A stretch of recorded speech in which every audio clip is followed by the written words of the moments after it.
Desde el Sindicato Solidaridad Obrera y su sección sindical aquí en el SESCAM, estamos hoy concentrados en un día de lucha más desde que empezamos con todo este movimiento en el 2018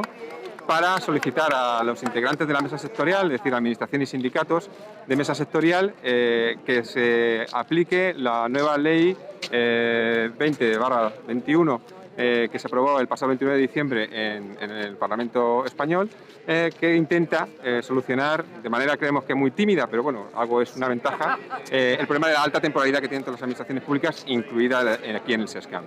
Lo que queremos es que la apliquen, que anulen las convocatorias que están ahora mismo no desarrolladas, como son las de los técnicos de información, de los informáticos e informáticas, función administrativa y otras cuantas más, y que apliquen en todas las plazas que, tal como dice la ley, para 3 o 5 años ofrecen nuevas ventajas que son mucho más ventajosas que lo que actualmente se está haciendo en las convocatorias del SESCAM.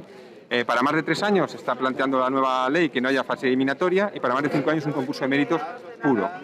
Además de que en ambas modalidades habría una indemnización al cese, con lo cual se mejora claramente cualquiera de las posibles opciones que el SESCAM está barajando ahora mismo en sus convocatorias, en sus OPEs. Por eso estamos aquí, para reclamarles que cumplan con la ley, que hagan la identificación que tienen que hacer de las plazas y que apliquen una nueva OPE extraordinaria en la que todas las plazas que estén en esas circunstancias que explica la ley salgan. Y para eso estamos aquí.